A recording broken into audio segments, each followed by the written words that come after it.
go. I never answer to no, man, I still go. Go, go, go, go, go, go, go, go, go, go, go, go, yo, go. Hustle hard, hustle every single day. I'll be making moves till I'm buried in my grave. To the system, I don't wanna be a slave. I've been doing shit my way, or the highway. And in the driveway is a nice range. Cause I grind through the climb, I invite pain. You'll never hear me, bitch, nah, I don't complain. Just gotta flip the switch and you can go and obtain anything you want, anything you need. Your mind's got the key ingredient, it's belief. They'll deceive with the negativity, but I just slide right by that energy. Even when you feel low, you can still go. Even when you feel slow, you can still go. Even when there's no hope, you can still go. I never answer to no, man, I still go. Go, go, go, go, go, go, go, go, go, go, go, go,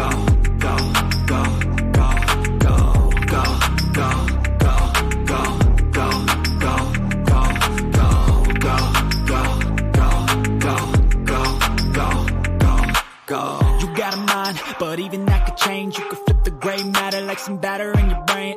That's why they say, fake it till you make it A. And if you play that game, then you just might make a change.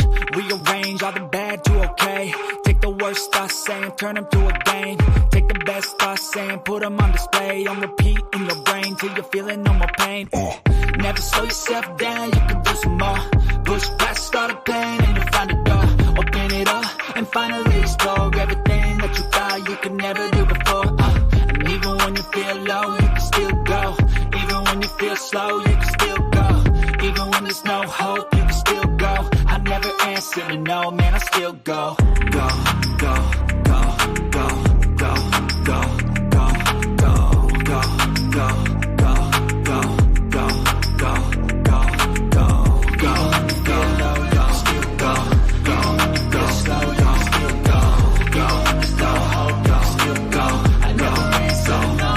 Even when you feel low, you can still go. Even when you feel slow, you can still go.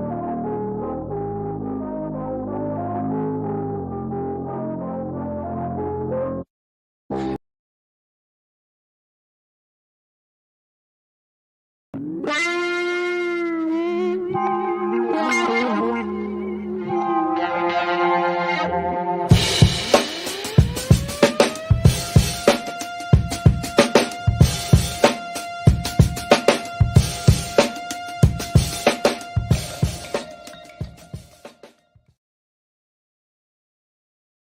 Even when you feel low, you can still go. Even when you feel slow, you can still go.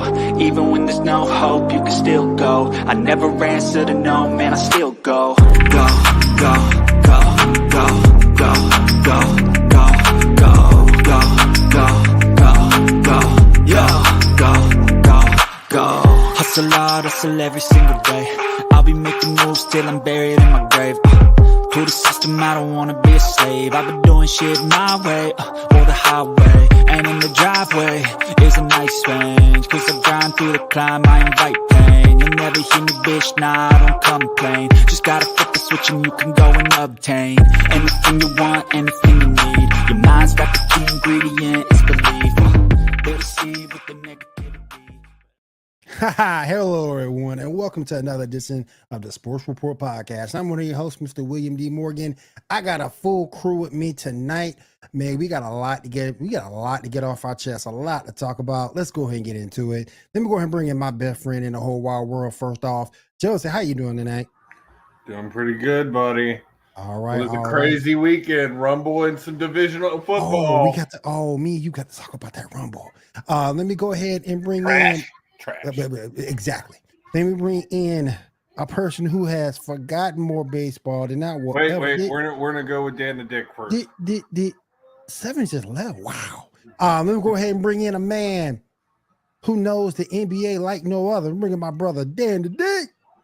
What's up, fellas? It's just an easy way to transition to introducing me third instead of last.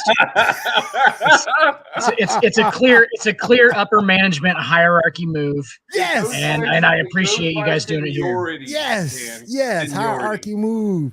And now I'm gonna bring in Such a now, power move.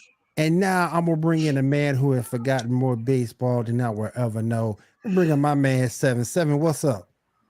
What's up, man? Oh, I'm sitting in look at him Cancun. What's coming going to on, town. My boy man? Eli Apple was talking about Cancun so much I decided I wanted to go. I figure I'm gonna see him down here at some You know point. what? Let's know get what? into it. I am Get so him. goddamn excited Get- to talk football Get him. today. Get him 7. Let's Get go. him. Let's Get him 7. go. Get him. Get him 7. Get him. Just get his Gotta put the burnt shades toast. on. Let's get his burnt toast looking self. All right, you guys, let's go ahead and get into it. We got the Chiefs over the Bengals in the AFC Championship game, 23-20.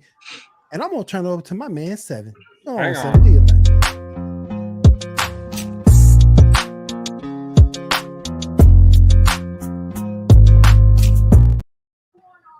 Go All right, on, so the first 7. rule about tonight is nobody's allowed to tell Martha that I'm having a celebratory cigar this evening. Yesterday, as Dan, What's as, up, as man? Will How you said- doing? What's up? Inside your house. Yeah, inside my apartment. Yesterday, as the fabulous Will Morgan said, the Kansas City Chiefs defeated Joe Burrow and the Cincinnati Bengals at Burrowhead Stadium. I'm sorry. Oh, wait, no, my notes say it's actually called GEHA Field at Arrowhead Stadium. That stands for Get Eli Help Immediately. And,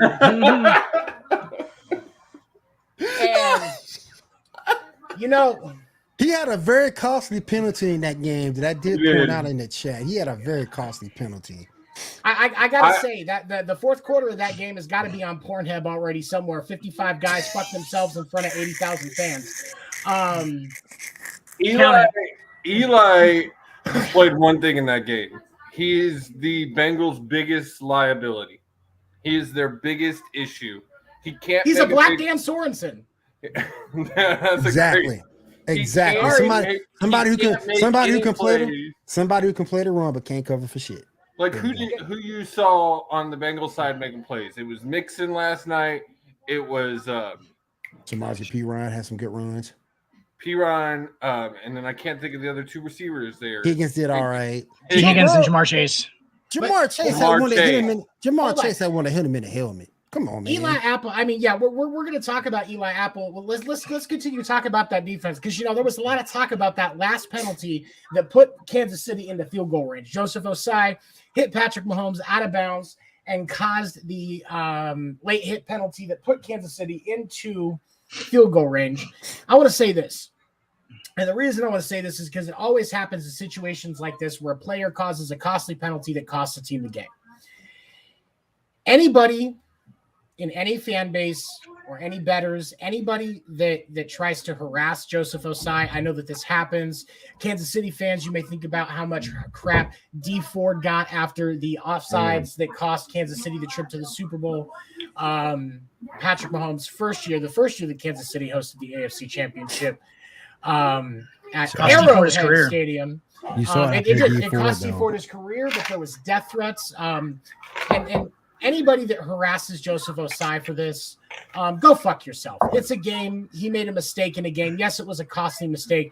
But the truth of the matter is that the reason the Cincinnati Bengals did not beat the Kansas City Chiefs yesterday has everything to do with their own mistakes and the fact that their offensive line, despite holding strong against the Bills last week, could not stop the offensive or the defensive Chris front Jones. of the Kansas City Chiefs. Chris Jones, Frank Clark, Derek Nottie was in there fucking stuff up all day, all evening too. This game was not because of bad officiating. Was there bad officiating? Absolutely. It's the playoffs. Our officials are, surprisingly enough, fucking human. So, of course, there's going to be mistakes. Now, that phantom third down, a little sketchy. I agree. But guess what? It also didn't cost him anything because Kansas City still had to punt the fucking ball. True. There was a pass interference that was called in Kansas City's favor that, even Gene Steratore said, I'm not sure, looking for a little more turning on the player than that. I think it was in the third quarter. And I agree. I don't know that I would have called it because it seemed like for the most part yesterday, they were letting them play.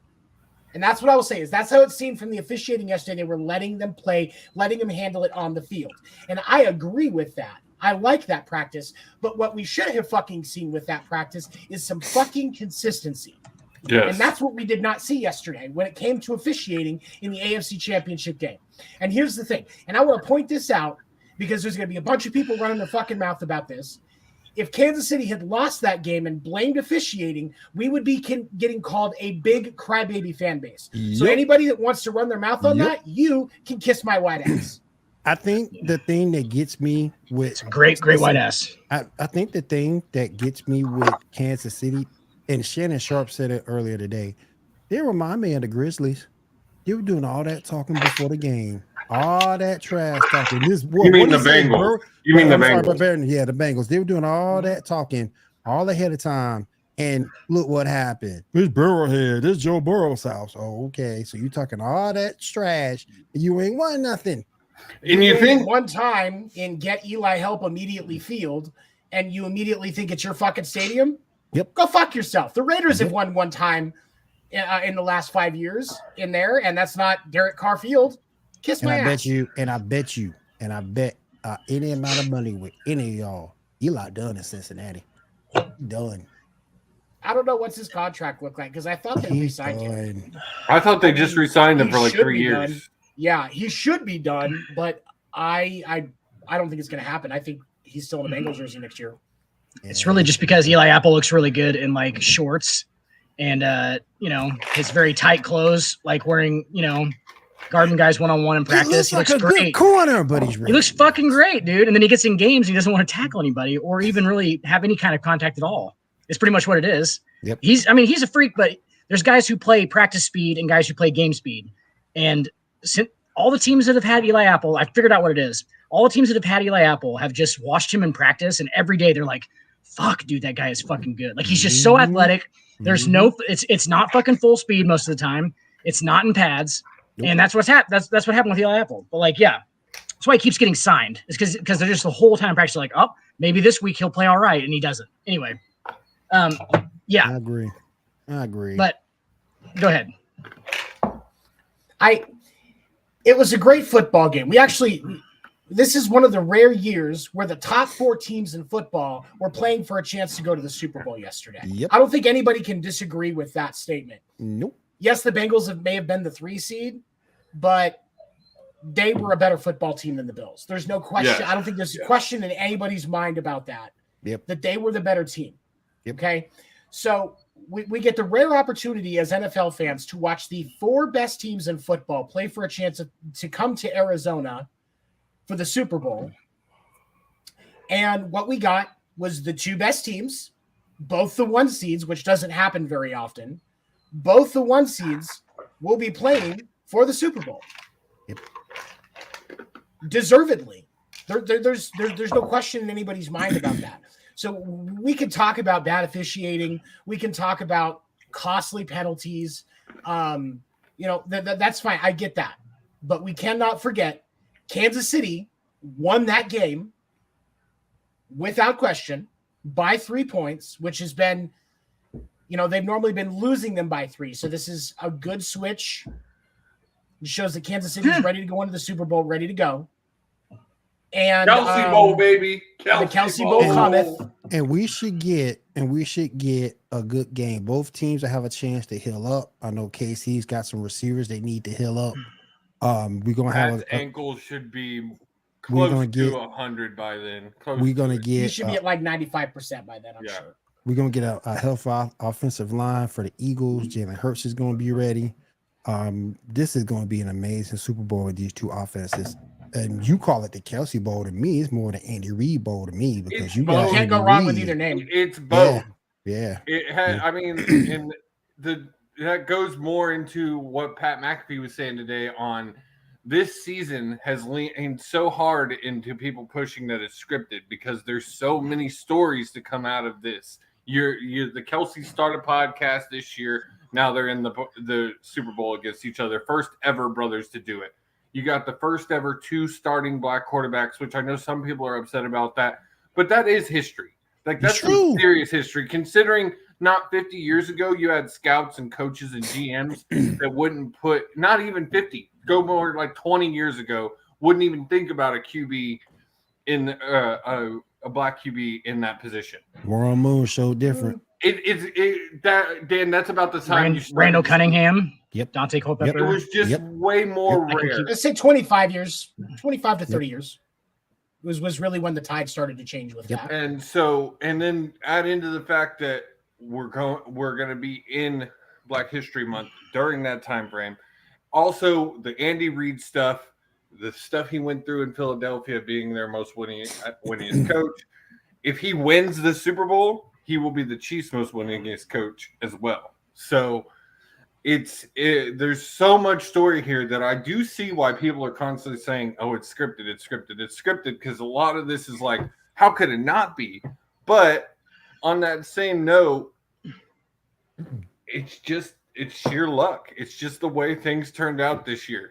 And like you said, Seven, for once, we're getting the two absolute best teams with some of the absolute best players to ever play this. You got Travis Kelce, who will go down as one of the best, if not the best tight end of all time. The best. Put some respect on his name. Well, I don't say either because you get a lot of arguments on both sides. I don't say best yet. I'm not gonna say the best yet because he's still currently playing. But once he retires, he should be there.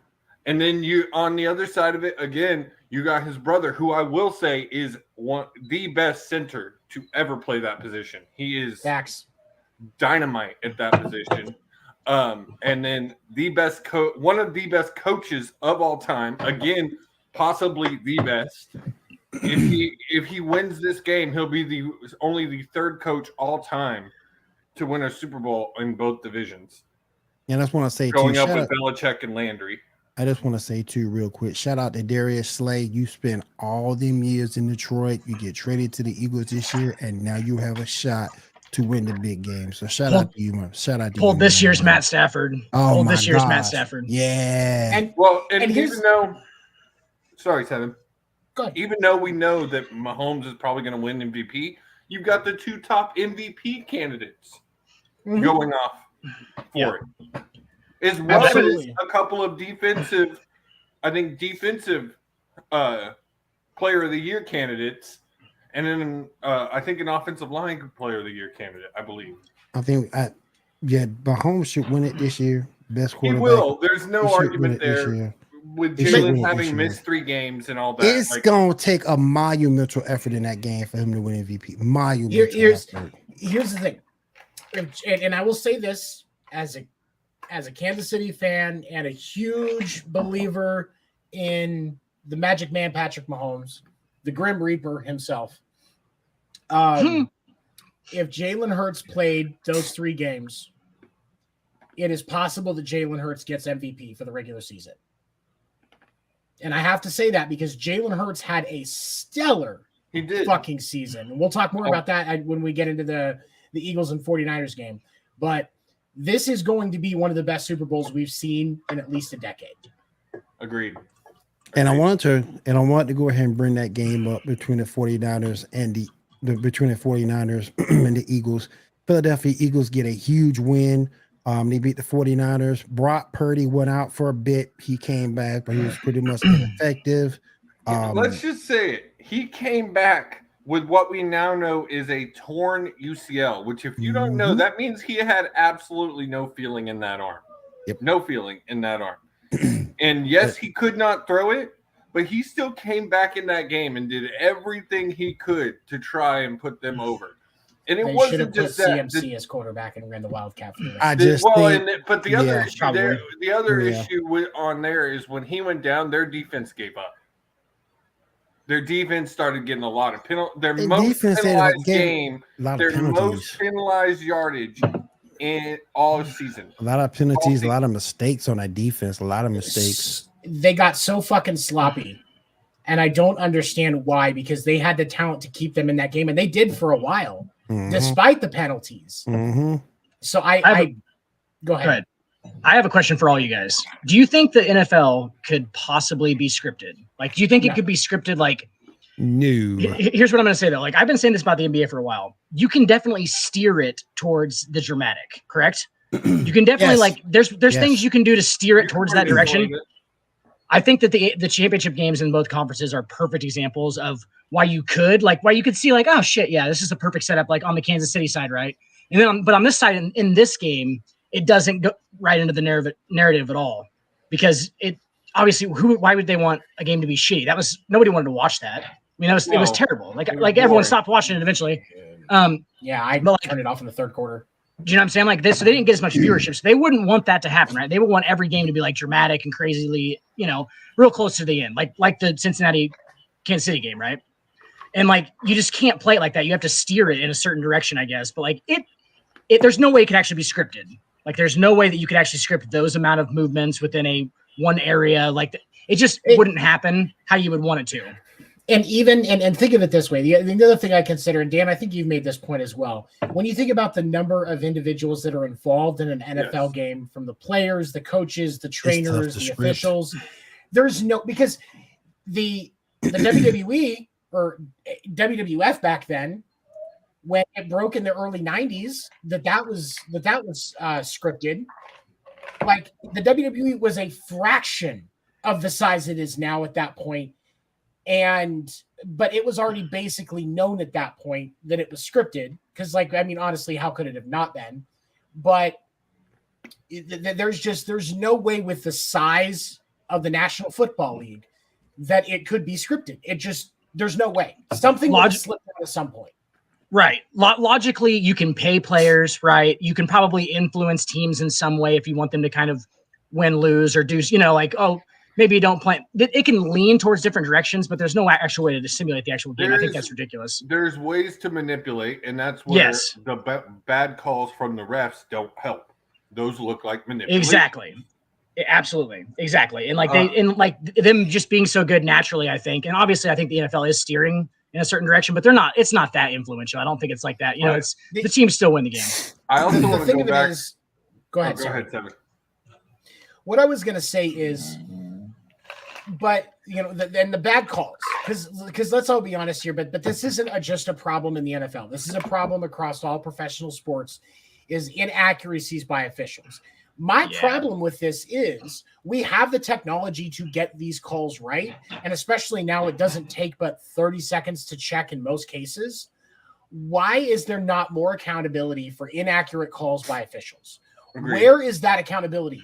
Because anytime anybody says anything about the inaccuracies, they get fucking fined, which is bullshit. Because if you think something is legitimately sketchy, you should be allowed to say it. Got 60,000 for his comments a couple of weeks ago. Exactly, and I'm sorry, but I don't support that. I don't support players getting fined within reason. Now, if somebody's just being a salty bitch, they're being a salty bitch, and we can handle that separately. But if somebody's just like, "Hey, don't pull a Patrick Beverly. Like this call," yeah. Don't pull a Patrick Beverly and take don't get the camera. Don't get the camera. Which that was a fucking G move, by the way. Hilarious. I'm sure it's absolutely golden. But we have the ability to get this right with just taking 30 seconds to say, "Hey, look, no, this is what really happened," and move on with the fucking game. Officials are not perfect. They are human. We can all accept that premise without fucking question. So why is it so hard for there to be more accountability for great example? Dan, I saw the other day that the NBA officials actually on Twitter acknowledged a bad call. The only reason why they now it made in an LA game, and LeBron actually threw a little temper tantrum. And the only reason why they did that is because of public backlash. That's the only reason why they did it. Well, if it wasn't for anything else, if it was anybody else. They don't do that. They don't do it in the NFL when there's public backlash. They have a couple of times where the league was like, better than the bad calls are. Saints no call. They got backlash on that. On that Saints no call. I think on this. I think what Will was referring to is that they only got that. We can talk about this in the hardwood, but like they only got that because LeBron was the subject of the bad call, right? Is that what you're saying? I agree with that. Okay, so that's probably. I'm just saying in general, it's the Lakers, not so much LeBron, but the Lakers. I think that's LeBron, mostly LeBron, and then like 20% Lakers. Yeah, like but yes, and because that shows you there's not a player in the NFL that's that influential to the league as a whole. There's really not. Patrick Mahomes is the closest thing. Patrick Mahomes is the closest. Brady was for a while. Brady could have been. Brady got some shit that he shouldn't have. Yeah. Right. Yes. So Brady in his prime. That's the closest thing to compare it to, basically. Like yeah. But like, and I guess, but there was public outcry in the NFL though for that kind of shit. You know what I'm saying? Like, there's a lot of crazy officiating shit in the fucking NFL yeah, like too. I said, the Saints no call. Yeah. Well, right. but that's why I say there should be accountability. It's not. It doesn't degrade. It doesn't degrade the value of officials to be like, hey, this wasn't the right call. And in game, especially for major issues, there should be more action from the replay guy upstairs going, hey, let's take a second on this so we get it right. Because we're going to add a max of 5 to 10 minutes a game. We get that in fucking commercials anyway. When they're reviewing that, they can flip to those little in-game 30-second commercials and be fine. They're still going to get their fucking money. So I don't get it. I don't. That's my biggest gripe with professional sports is there should be more accountability when it comes to referees. Well, and I think it comes back to, as McAfee said on his show today, I don't know if it's all sports, but the NFL officials are part-time. They are not full-time referees. Not anymore. That changed this year. They're full-time now. Yeah, they're full-time now. They're full-time now. Yeah.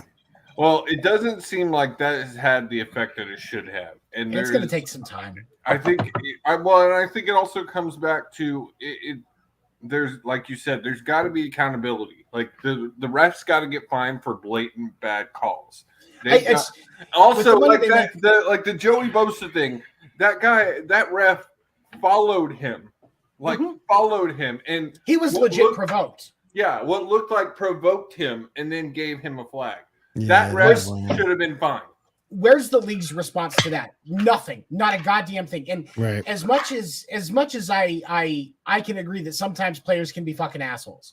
They're professional athletes in the heat of the moment. Any of us with that much testosterone flying are going to say shit in angry terms. At some point, it's going to happen. It's, we have a responsibility for our actions. But here's the truth. That referee provoked him.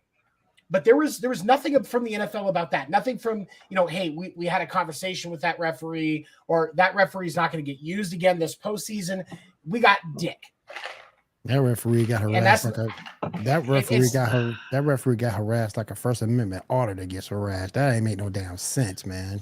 Not a goddamn bit of sense. I have a theory that go ahead.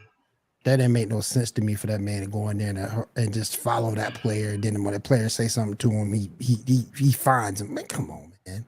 Grow up.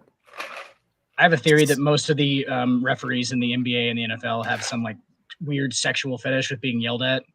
Because like they just like, that's all, dude, especially NBA ones, dude, just like in their faces, bro, like just very angry dudes all the time. Like it would be a freaking ridiculous job. Like, and I think they enjoy it though, is the thing. Like I think they enjoy that conflict. It's like a game to them.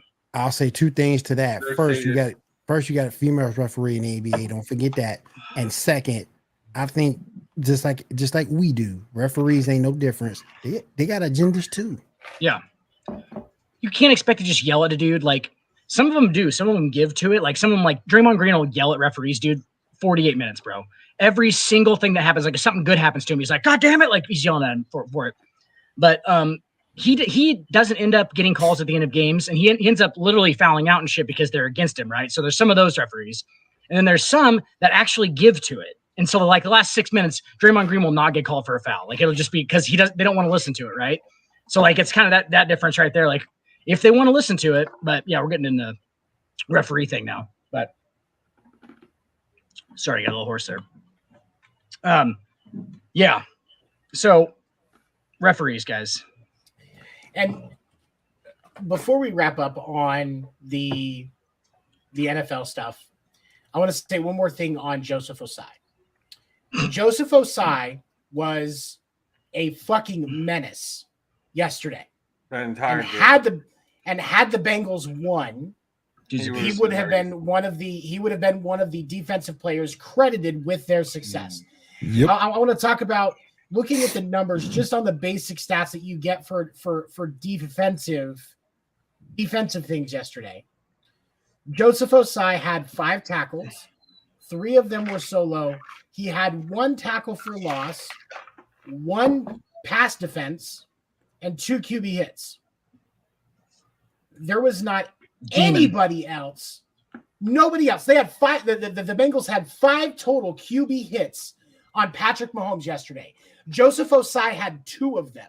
He was a fucking menace. And those shit-ass Bengals abandoned that motherfucker after he not only was trying to keep them in the game, but he crashed into that fucking bench. And hurt himself. In the process. Nobody gave a fuck. So to the players on the Cincinnati Bengals, and one player was checking on him in a photo that has gone viral, and I'm thankful that it has, because that's what brotherhood is about. So to the rest of the Cincinnati Bengals, but Joseph Osai and that person that was checking on him, go fuck yourself, you classless nutsacks. Your teammate deserved better. And especially to Pratt for that comment you made walking into the locker room. If I were your coach, I would be making sure you get fined for that crap. Because you can be upset all you want. Hold it until you're in the locker room. You knew that there were cameras right there. You knew that someone was going to pick that up. And obviously your teammate is already beating the crap out of himself for something that in that moment, how is he going to stop?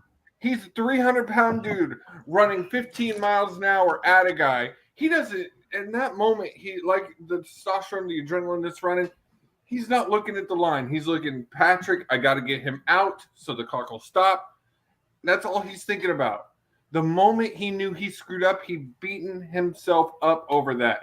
And the fact that y'all want to go dap up the Chiefs and say good game, and only one player came over to check on that man, and what looked like one coach, it's despicable. It's unfucking acceptable.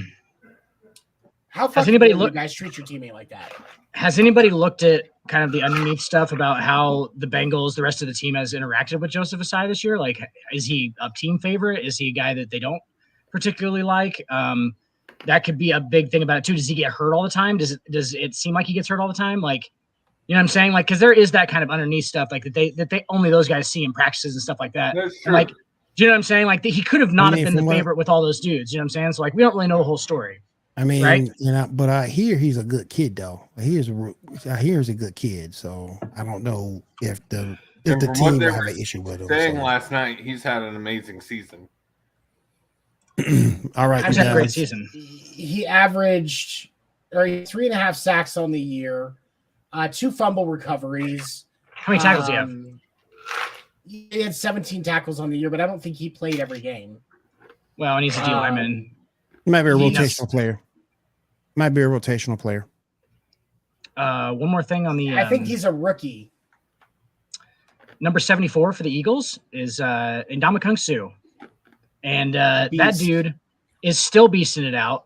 That guy's a Hall of Famer. If anybody does anybody not agree that this is weird to say because his stats are not. If you look at his stat line, Ndamukong Suh's not that great. It's not eye popping. He doesn't have great stats, but he's managed to be on a lot of championship teams. You also have to realize that. You also have to realize his impact on teams too. Yeah, that's what I'm saying. He's a leader. He draws double teams, dude. He eats double teams all fucking day. He's been doing it for fucking 13 years now. No, he's like, he's got to be near like 14 now, 13. But yeah, he's fucking dude. He's just a really strong dude who is impossible to deal with. Who can literally just go forward like a bulldozer. And Philadelphia's a good team. It's really hard to stop him. Philadelphia's a good team, and it's going to be a good Super Bowl. Both teams should come in, like I said before, relatively healthy. It's going to be a good game. It's going to be a good game. It's going to be a damn good Super Bowl. Shout out to AJ. Shout out. Hey, one more thing. Shout out to AJ Brown for getting out of Tennessee and going ahead and getting to the Eagles. So shout out to you. You're going to leave from a perennial maybe contender to a possible Super Bowl champion. So shout out to you, AJ Brown. And real quick to Cincy and to San Francisco, fully expect both those teams to be back in the playoffs next year. Like, I don't know what San Francisco's. I've heard so many things with their quarterback situation, as it to being Purdy, as Brady coming in, like all these different things. So I don't know what's going to happen there. Honestly, go ahead. It's a mass unit with the 49ers because you don't know who's going to do what. You got Purdy hurt. You got. Jimmy G is definitely gone. I think Jimmy G gone. He gone. I think he gone. I don't know what you do with Trey Lance. I think at this point, you trade him. Keep him.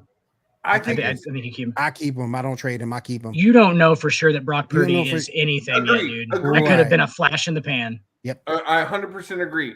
But it also, hang on. I said I would say trade him if Brady is coming in. If Brady's coming in, yeah. You could put Purdy as the backup. I don't think Brady's going to San Fran. I'm hearing a lot of rumors that he wants to bring his hometown a championship. I think he'll go to the Raiders before you see him go to San Francisco. So the hometown thing is interesting. It is interesting. It's kind of like the Yankees Giants thing. It is interesting. Yeah. It is interesting. I don't think it's gonna happen. And he'll get all those weapons. He'll get that defense. It'd be a completely night and day from Tampa Bay. Completely night and day. Now that it's over, I'm pretty sure the Texans announced DeMeco Ryan as their new head coach this week. So that's awesome. I think it's a good pick for them. But would you really want to inherit that though? We talked about that before, Seven. Would you really want to inherit that? I think now it's a better option. It might be better. The bad spot to take as a coaching position this offseason is the Denver Broncos. That's worse. When you look at the Texans, now they are in a position to really start building. So and Easterby is gone. That's the big part. Easterby is gone. If you're DeMeco Ryan, the important question that I've got to ask is how much room are you going to give me to fail? You can't expect playoffs next season out of the Houston Texans. Exactly. Doesn't matter who they draft at quarterback. You cannot expect playoffs out of the Houston Texans next year. The following year, depending on how they build, you could start to have the expectation of a wild card team. He needs at least 4 years. The ownership, yes. The ownership of the Texans has to give him at least 4 years to get to a division title. And yes, I'm going to set the bar that low because of how much work the Texans need. Is it possible they start getting there sooner? Absolutely. If you build well, grab some stuff in free agency, I could see them as a division team in 3 years. But and that you have to exactly. But you have to, as the ownership of the Texans. If I'm DeMeco Ryan, the only question about outside of all the other intangibles, the main question that I want to know before I will take this job is I want commitment from the ownership that they're going to give me at least 4 years. Give me 4 years to get a division title. Don't do 4 years to a division, 6 years to a championship. Don't do me like they did Steve Wilkes, because I still say he got a raw deal. He got fucking screwed by Arizona. Screwed in that deal. And that's the thing is black coaches should not just be taking any job because it's available. They should be allowed to look at a position the same way a white coach would go and say, hey, now this situation's fucked. I don't want this to be on my legacy. Can anybody fucking blame nobody wanting Denver right now? I don't blame them. No. So why should we expect a black coach to take it just because it's available? That's the dumbest fucking mentality that the NFL can have. Right. So DeMeco Ryan should not only be allowed to ask that question, he should be fucking encouraged. Well, and if they can't give him 4 years to get a division title, don't take the job. And it should not hurt him in future opportunities if he doesn't take a job because they won't give him 4 years. It didn't hurt Josh McDaniel when he did his thing. The rumor there was a little different. Denver wanted to do a second interview with DeMeco, but they weren't willing to give him this week for his divisional game, so they said they're going to move on. I honestly believe that there was already probably a handshake deal or some kind of really good agreement between him. He wants to be in Houston. His rookie year was in Houston. He feels like he's in a good position to help this franchise. Bring it back to where we were in the 15, 16, 17 seasons when he was playing. And that might also help with him staying because he has history with the team. He's got history with Cal. He's got history with that front office. Yep. He's got former players in Andre Johnson and J.J. Watt saying how good of a coach he would be for them. So as a fan of the Houston Texans, this is the first thing that's gotten me somewhat excited about the organization in a couple of years. I was excited for Lovie Smith, but I kind of had this feeling again, like with Dave Coulee, that he was not going to be a long-term thing. Well, and they've got to give these coaches more time with how bad O'Brien burned us. Did you say Dave Coulier? I think I got the name wrong. Sorry. Dave Coulier is the guy from Full House. Yeah. And to be truthful, the Texans got a few good pieces. They just need to build upon the draft and free agency to see what they can do. So they got a few good pieces there. We got our own. We all got our own Joey Gladstone here. I like the Marco. I like the Marco Ryans. I like the Marco Ryans in that pick. I just want to say one more thing real quick. Kellen Moore got picked up today, offensive coordinator for the San Diego Chargers. He got let go by the Dallas Cowboys. Not even 24 hours. And Seven, you said it earlier. I don't think they do anything until they get rid of that coach. That coach, Mike McCarthy. Mike McCarthy has some Dan Sorensen grade fucking dirt on the NFL, bro. On Jerry Jones. On Jerry Jones. 100%. They party. I mean, first of all, Dallas is going to take a step back because Mark McCarthy is going to handle the play calling. I just agree with Seven. You got to get rid of Staley, man. I'm no fan of his at all because he takes unnecessary risk with the roster. He played his starters in week 18. Bruh. Here's the thing. For the Chargers, there are so many problems with that team, and it's organizational problems because there's talent on that roster. Yep. A lot. But when you have bad management, bad front office, and a bad head coach, you're not going to get the results that you should have with the talent on your team because those things do affect the on-field product. The environment those players have to be in impacts the results that they generate. So one of the reasons why we saw Kansas City, even without the stack of talent that they have now, still at least making it to the playoffs with Alex Smith, because the Hunts build a good culture inside their organization. Yep. And so now when we look at the Chargers and all of the problems that they've had, their medical team has a better kill death ratio than fucking Kyler Murray on Call of Duty. But Brandon Staley is the problem in LA when it comes to the Chargers. I really think he is. Yes, Kellen Moore is going to get play calling, but you can't tell me that that's not going. What he calls is not going to be influenced by Brandon fucking Staley. And you're going to have. Are you going to see better? Are you probably going to see the Chargers fare better in the wild card round next year? Absolutely. But they're still not going to be competitive when it comes deep because Brandon Staley is going to want that control back when it matters. Yep. Because he thinks it's on him, and he's going to know that his job is on the line next season. And the Chargers aren't going to get it done. And Kellen Moore is an excellent play caller. From what I've gathered though about LA or what I've seen, I don't think it's really the coaches. I mean, upper management obviously probably, but like, I don't think it's the coaches. I've heard it's actually between the players. It's literally just, it's not like they're like ever not friends or mad at each other or anything, but they're so aloof and like kind of isolated all the time. They live in LA, dude. They have a lot of money. They're all, you know what I'm saying? Like there's a lot of factors that make it hard to keep teams together, I think, in Los Angeles and places like that, New York probably. But I've heard that's what it's about though in LA is like they're against each other more. And it's not like they're even against each other. It's just, they just don't really care about, you know what I'm saying? Like they're kind of disconnected. But you can also blame Staley for that because part of a head coach's job is bringing a winning attitude amongst your team. So you can blame Staley for that too. All I'm saying is like it makes the job incredibly difficult when you're stepping into it in the first place as Staley or as any of the.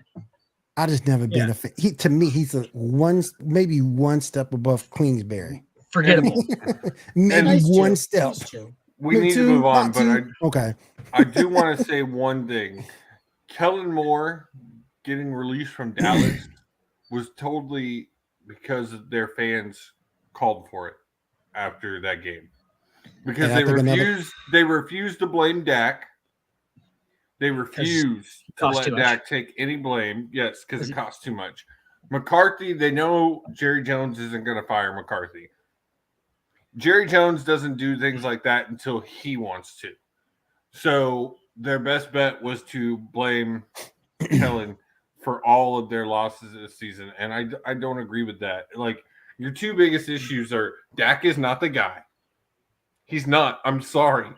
Like, Cowboys fans, you can hate me all you want. I'm just telling you the truth. He's not the guy. We said that last week. I think. I'm speaking truth here. We said that last week too, yeah.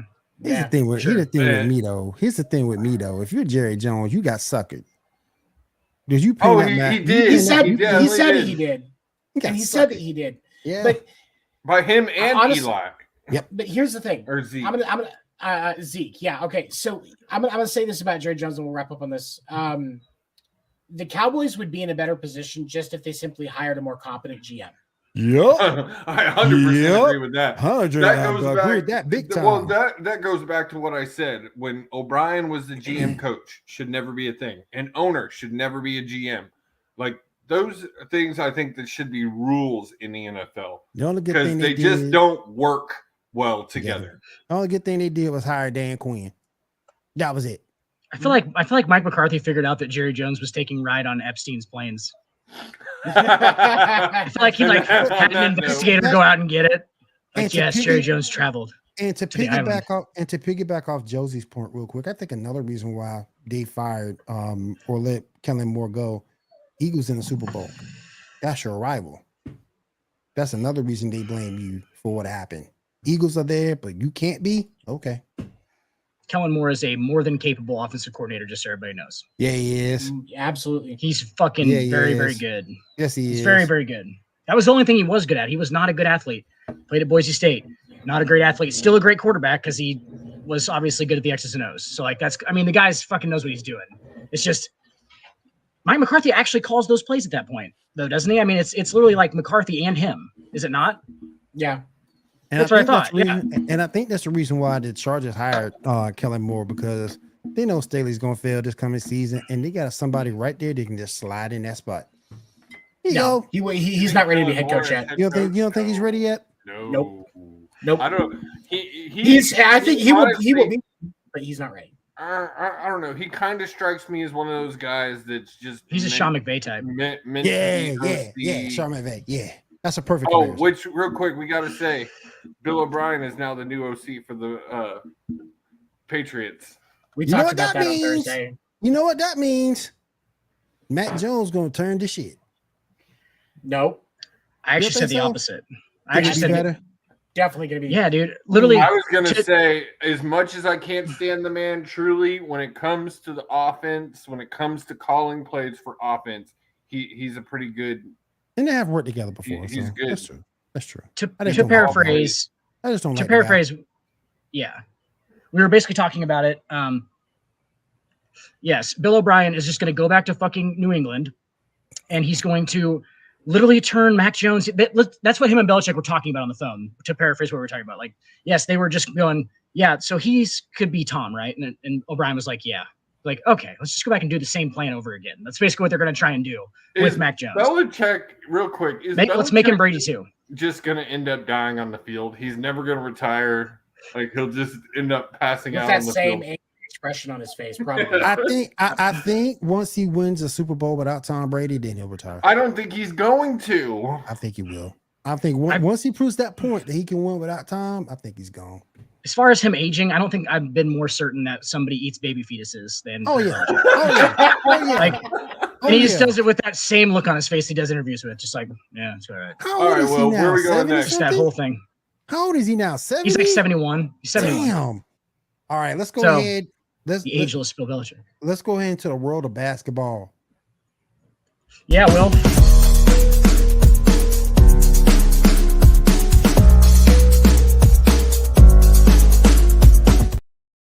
I'm taking a big chance here, y'all. I'm taking a big chance, but I gotta show this. Here we go. Well, they're going to pin down for James. James comes up top, gets it. James on the drive, gets in the paint, layup, missed it. And the game is over.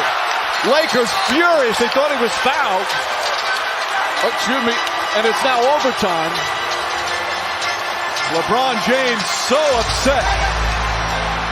Regulation is over. We go to the 5-minute OT.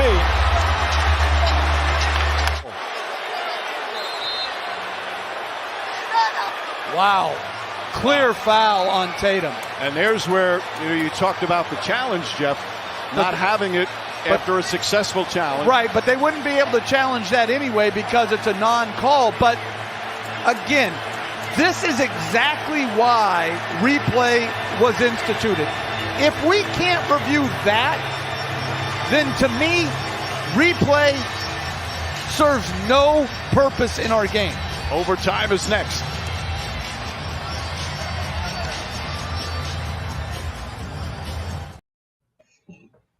The thing that kills is me fucking appalling. The thing that kills me. His reaction is just so. His reaction is what Dude. got me. His reaction is what got me. Okay. Because you had that was just the end of regulation. It was tied. You still got 5 minutes left of going to overtime. Bro. There's no telling how that's gonna go. Bro, he's going to the line. They're gonna win that game. They're gonna win that game. That's a game in Boston when they're fucking 3 games under 500. That's a huge fucking game, dude. They're almost 50 games into the season at this point. LeBron knows how big this is, dude. He knows how big this is, like, for the Lakers, not just him. Dude, yes, he was fucking emotional about he it. had like a rug rat. He's always been a fucking theater guy. Like, I'm surprised he didn't major in theater if he would have went to college. But, like, he's always been a theater guy, dude. Like, you're gonna have to get but that's legitimate though. Like, yes, you're gonna be fucking. What do you want him to do? Just be like, oh, 5 minutes coming up. Like, definitely couldn't have won that game right there because I got fucking hacked. It's actually egregious because you can see by the way that he's going up for the layup. That is your since king, when? though. Since he was 8 years old, LeBron James has not missed a layup like that. Is that since your he was king? 8 years old, LeBron James has not missed a layup like that. He got like hit that. so fucking hard in the replay. Like that. Is that your king? In the replay, he goes up and his fucking wrist literally moves in the slow motion. Is it goes. That your king though? Like, that's yeah, your king. You're saying that so Michael Jordan didn't get that call. Is that what it? Well, Mike gets that call. I'm just saying, gets that call. Yeah, This he is obviously, but this he obviously is doesn't LeBron, get called for this is- pushing but off this- either. But this is not this is my point, and I said it earlier on an earlier show I did. This isn't LeBron's league anymore. It's not about it being LeBron's league. It's about it being a fucking foul and they're It's not not his calling league it anymore. It doesn't matter. They should have called Clearly the it fucking is. foul. And I gotta agree with them. Well, even though the reaction was a little over the top, Dan That was is over right. the top. LeBron is a theater major like that. That's He's gonna get dramatic about it. Duh. But it was a really bad call. He's an entertainer. terrible. That's his job. He went to the performance art school of Vlade Divac. Come on, Guys, man. my point is, slow-mo. You could tell that it was a blatant foul. I ain't gonna say here lie. It was a Will, foul, but you don't have like that, man. You so didn't go for overtime. I figured out that the route that you Jordanists are going to is that now you're going to go with the fact that LeBron was a pussy. He complained about calls. You didn't I'm just yes. saying. No, it is. I'm just saying you get ready for overtime. That's my point. You don't have to act like that. Okay, I got fouled, I ain't get called. It's still 105. We got a chance to win. Let's get ready to go on down the court. Get your teammates ready for overtime. Let's go. Is just like you said, other person would have gotten that call, no problem. There's no reason that the ref should have missed that call. There's no reason that yes, there was still another chance. It wasn't the end of the game, but there's no reason he shouldn't have been given that call. And the only reason you shouldn't act like that. Stan Van Gundy said it, and you could hear it in that clip. Stan Van Gundy said it best. What is the point of replay when you can't review something like that? Yeah, that's true. That's true. That's exactly the point that I was making earlier. Even if it's the booth, like that was or how they do it in basketball, where they review it in New York. Like, someone should have been reviewing that play and been able to say, no, that's a foul. No, listen, 2 seconds. they do have challenges, guys. They do have challenges. I know. And the Lakers had used theirs. The Lakers had used theirs. You can challenge that play. They would have let them challenge that play for sure. Like, they'd use theirs, and you don't get another one if you win because Darvin Ham won the fucking challenge. Like, he's like 80% or something like that. He's actually really good at it. They haven't done it that much, but like, you don't get another one. It's just gone. Like, even if you get it right. So like, they should do like the NFL does, and you bring it back. If you get it right, you get the same one back, right? You get another one. And that would have been but like, that's the actual rule kind of fuck up, is that like, why don't they have another one if they got the first one right? Like, if you missed a call and they had to use that challenge, why are they not getting another one? Is my question too. They said in that recording that they couldn't have challenged it because it was a no call. See, the thing is, they'd have been able to, if they had their challenge left, that Darvin Ham's stopping that game, and they're going to challenge that. If they had another somehow, somehow they're going to do that. Like, they're going to be like, yeah, I was on we got a whistle, loose ball whistle, but yeah, they're going to look at that for sure. I think. I mean, it's just ridiculous. It goes back to what we've been saying across all sports. Like, the reffing has to come up, and at least for whatever reason, these refs did acknowledge it. They did say that they made a bad call. Now, I don't think it was for any reason other than, like we said, the outrage of fan base and the fact that it was the Lakers. I've brought this up to you guys before about Adam Silver, right? And it always gets met with some pretty harsh skepticism. But Adam Silver is steering the NBA into a WWE type real time. He's a fucking genius. He's literally trying to like merge the two together. And this is just further example. What we were saying about football, Dan. It's not scripted, but there are little things you can manipulate to make it more dramatic, more interesting. Adam Silver manipulates quite a bit. Let's just say that. He definitely is like in there with a lot of this drama stuff because they play 82 games. It's hard to keep people's attention. You're fine. Hi, Martha. Boston is the best team in the NBA. So, that would have been a huge win. But my thing is this. My thing is this. Celebratory. Teams have been getting bad calls all year. House. He's giving that for the cigar. No, because all the stuff's in here. Hey, Martha, how you doing? Hi. Because he's on headphones. Hi. So if I'm not here next week, y'all, he just got murdered. Sometimes a man's gotta have a cigar. Sometimes. Yep. 7. Blink 3 times if you're in danger. There you go.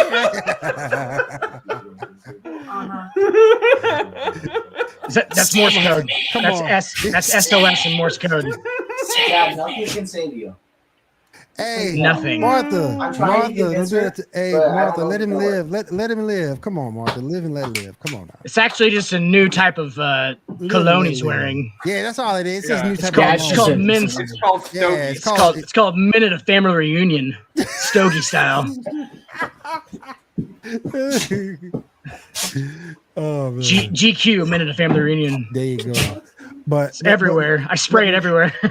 But get back into the NBA really quick. Boston is the best team in the NBA right now. That's a huge win. Record wise. That would have been a huge win for him. But are we still counting out the Milwaukee Bucks? I don't see how we can. When is Giannis back yet? Why are you counting? Yeah. Yes. Why are you counting? Why are you counting? Giannis is back. In my opinion, the Milwaukee Bucks are the best team in the East for sure. Yeah, I don't think there's because they have the most dominant player, a dude that literally threw a couple games in a series. Here's what Giannis hasn't proven to me is that Giannis hasn't been in a final, or he's won the finals. Yeah. He's been there. He's been big, right? Yeah. Can he continue to do that? Because he does. It's weird because he's the stats guy and he can dominate the game in all those other ways. The first like 46 or 23 minutes of a half until you get to but the last shot kind of guy. He really isn't, right? Yeah. I mean, he's not the guy who you can go to and go, hey, get me a last shot when you're down 1 with 15 seconds left. Right. You're not going to Giannis, dude. You know what I'm saying? Like that's the element he doesn't have. Like if he had that, and if he proves to me he has that, which I've actually seen a little bit of it, but they just nobody's gonna do. Does that make sense? Like he's not. Yeah, it makes. Not gonna take dudes off the dribble and shit. Like he just can post you up. He's gonna have his back to the basket. And he's gonna face up, and then it's gonna be 1-2 dribbles, go to the rim. Like they're gonna know what's going on, or he's gonna take a fadeaway jump shot, something like that. He doesn't have like that last shot kind of thing, but the rest of the game, fucking dominant, dude. Yes. The whole time, going for fucking 43. He went for 50 last night. Had 50 last night. His second 50 point game of the season. 50, 13, and 8. It's like, what the fuck is going on? Like that's beautiful. That's not even. That's a beautiful. That's not even. Stat line. It is. He dominated my boy. He dominated my boy. Regularly goes like 32, 17, and 9, like all the time. And you're like, what the fuck? Like he's really. They just don't want to defend him all the time because he's such a handful for real. Like it's just like how are you? You're not getting in front of him. That's a business decision. Yeah. Right. And he can shoot the 3 now. Yep. He shoots like 34% from 3 now. That's scary. If that shit starts happening, he's fucking unstoppable. There's no way to stop him. He's Kevin Durant. He's Kevin Durant with like a weird, like almost Isaiah Ryder feel to him. Does that make sense? Like just going to the rim, just fucking dribble penetrating, just dunking it over everybody. Vince Carter did it for a while. Just went to the rim and dunked it over everybody. Did you see Embiid dominate my boy Jokic the other night? I was like, man. Come on, man. Giannis is averaging 32, 12, and 5 this season. Yeah, I'm I know. sorry, Sick. 31.7, sick. 12, and 5.3 this season. That is fucking ridiculous. That's just Dude. sick. And he missed time. So they regularly, like, if you go 2010 in the NBA, that means at some point you were one of the best players in the NBA, right? Because I mean, Yep. 2010 is something to do like that. You are Yeah. doing work, and he went 30-10. He's went 30-10 like the last like 3 years. His stats are ridiculous, and and because he's feeling it because he's so, I guess, athletically freakish, and he works so hard that it's like the combination of it is really that he's always going. Like, he's going 110% all the time. And like, you've seen these guys, you've seen LeBron. I mean, there's no way LeBron James is going 100% the entire game. He clearly isn't. There's clearly spots where he takes plays off and things like that. That's how they do it now. Steph Curry takes whole defensive possessions off, whole ones. Yep. Like, he'll just be standing there, have no idea where his guy's at. He's just trying to leak out. That's a lot of it. Like, Giannis just plays so fucking hard and so sound on both ends of the floor that he's the most dominant force in basketball right now. There's no, like, Luka Doncic. No, Luka is flying by the seat of his pants most of the time. It's a fucking complete gunslinger show. Giannis is consistent. Well, I was about to say right now, when you look at the Kia MVP ladder, Embiid leaps over Tatum for the MVP lead. Embiid had a great night the other night. Dominated Joker. He's laying his claim to fame as being the best center in the league. Do you trust that team to do what? I don't trust that team. Philadelphia? Embiid is great. I don't trust that team. I don't trust that team to beat Boston. I don't trust Doc Rivers. Yeah. I don't trust Doc Rivers at all. Because that's like Doc Rivers has a lot of stake in his team, right? He's very who's an NFL like comparison. He's very like almost Pete Carroll-ish, where it's a lot about like the players and like they feed a lot off of his like enthusiasm and things like that, right? And when he's not, like when he's not right though, like they feel that stuff. And like I think in the playoffs, I think he just freaks out a little bit. I don't know. Yeah. I don't know why he would, because he's clearly been there before. But like I think he freaks out, and I think they see him freaking out, and it makes them like, I don't like Doc Rivers as a playoff coach at all. And I think a lot of it comes down to, yes, Doc Rivers has been to the playoffs a lot, but what are the results that we've gotten? That's what I'm saying. Like, in the playoffs, and I think that's where Doc Rivers gets unsettled, and then his players feel that as a result. Right. Yes, because of all of the fucking media and all the fucking shit like on him being that, it's almost like it's made him that worse now. Like he might have only had a couple of years where he fucked up, and just kind of got some bad breaks, and then it was like after those 2 years, it was like, oh shit, he accidentally did the third one, and then now it's just snowballing downhill, right? Yep. I mean, yeah. So like I can see that too, and that totally makes sense because it seems to get worse and worse every year, right? I mean, it's every year. It's like, oh, fucking Doc Rivers fucked it up again. It's like, ooh, like it's getting worse because there's getting more pressure. And like now it's just like he's got this unbearable amount of pressure on him, and that's not the team to do that on. Talk about disconnected, dude. I've told Joel Embiid is the most disconnected player in the NBA. Like literally, dudes just really can't get a feel for him. It's like the weirdest thing ever because he's very like distant, and he has this whole like Joel Embiid thing, right? He's all like he's a very big star. Especially in like China and shit. They love fucking Joel Embiid. I don't know why. Obviously in Africa as well. But like I love Joel Embiid. His fucking tweets are hilarious. And he's kind of like he's kind of a star now. You know what I'm saying? Like he's almost like he is a NBA superstar. And the whole rest of that team is kind of just guys like trying to just win games, right? So I think you get a weird disconnect between that too, which I mean it hasn't gotten them anywhere yet, and hasn't really debilitated them. So we'll see how it goes because Joel Embiid is the fucking perfect NBA center, dude. The perfect, the prototype of an NBA center right now. Like, he can move, he can play defense, he runs the floor, he shoots threes and fadeaways. He's 7'2", like 330 fucking pounds. And it's like, what in the good God's name is like? You can put him back in the day, and he's still doing the stuff that he's doing now all day. And he possibly even more deadly because they wouldn't know what that was. You know what I'm saying? Like, why is he shooting from way out there? Like, that's not right. And it's like, whoa, it's like he should be down here because he's so huge. No, he plays everywhere. Oh. He's a fucking stud, dude. I'd say he's in my top 5 in the NBA right now for sure. Complete stud. We'll see what Philadelphia does. They just grabbed the NBA power ranking spot, number 1 spot. Harden. For the 76ers. So we'll see what they do. All right. Let's go ahead and move into we got to talk about this. Josie, you are up next. little fight night preview. Let's go. We're going to take a quick commercial break. You want to take a break first? Come back with fight night. We'll be right back. Okay.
Don't miss Fight Night. Every Tuesday night, Will Morgan and Josie Haney break down the hottest topics of the week across combat sports, including UFC, boxing, WWE, AEW, and more. Past episodes are available on youtube.com/The Sports Report Podcast, and each episode will air again Thursday morning at 11 a.m. Eastern on West Coast Radio. Don't miss Fight Night. Tune in or tap out. It's time for more dick, more snacks, and more basketball talk on the hardwood.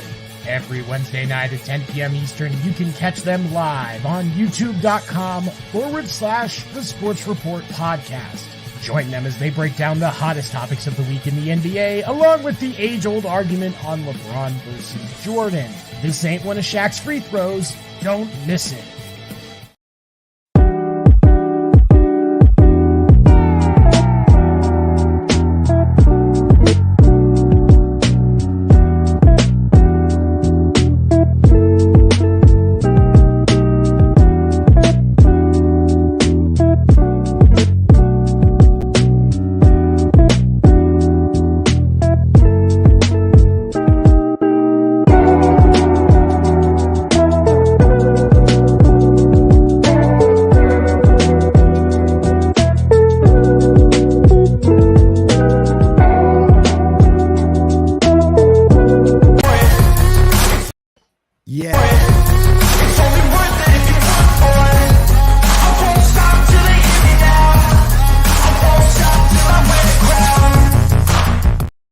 Yes, Skip Bayless, you are one of the lizard people. All right, Joseph, go ahead, do your thing.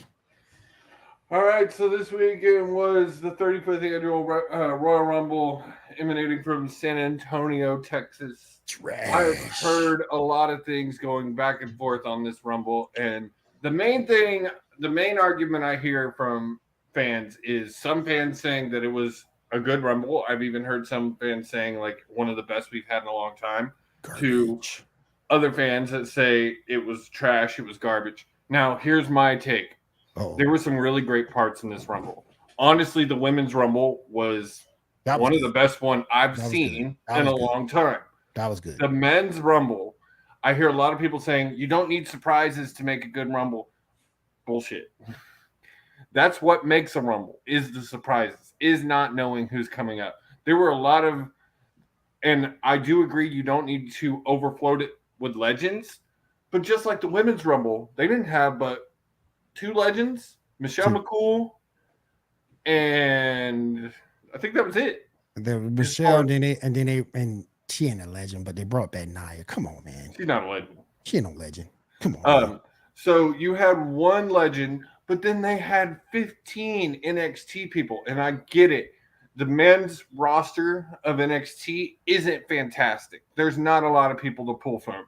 But you could at least give me Braun Breaker. You could have given me Wesley. You could have given me Carmelo.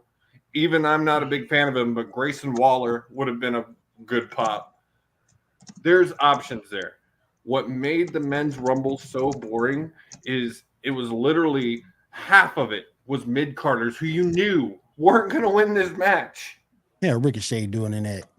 And this right here, this is one of the biggest things I have is why is Logan Paul getting all the credit for that spot? There were two men in that spot. I have not heard Ricochet mentioned not one time for that spot. There were two men. That spot does not happen. They both did the exact same thing. And just because Logan is who he is and the followers he is getting all the credit for this spot. And don't get me wrong, the spot was fantastic. It was amazing. But what really made this show was, one, the Women's Royal Rumble. That was the best part. The pitch black match was straight up garbage. Straight up garbage. I did like some of the storytelling and what we saw from Bray. The Uncle Howdy at the end was a total botch. He missed altogether. And then the end, the Bloodline, KO versus Reigns, the end of that with the Sammy thing and all the story that went on in that. That was cool. That was cool. I saw that. I saw Sammy, and that was cool. All that was cool. Jay not wanting to be involved. The story that they're telling here, I'm so into. There was nothing really said on Raw about it tonight. I think they're going to save a lot of that for SmackDown this week. But it was announced that there's already going to be a match between Sammy and Reigns in Montreal for Elimination Chamber, which is Sammy's hometown. Do I feel like they're actually going to pull the plug and Sammy wins it? No. Cody called his shot tonight on Raw, and he called it for the Universal Undisputed Championship, so that makes it seem like he's planning on taking both. I'm really hoping they pull a split before Mania. But now I've heard rumor that they've said Triple H just wants them split by April. So I don't know how they do this. I'm hoping they pull the trigger on that sooner. I would really like to see 2 titles in Mania. Like even if Roman has to pull double duty both nights. He'll do that. He'll do that. I'm so sick of the joint titles. I'm so sick of the joint titles. I'm so sick. I watched another entire Raw tonight with no world champion. Why are you doing that to Roman, man? Did Stone Cold win the Royal Rumble? Stone Cold wasn't even in it. That's one of my. The surprise, Dan. You know who the surprise was? In the men's?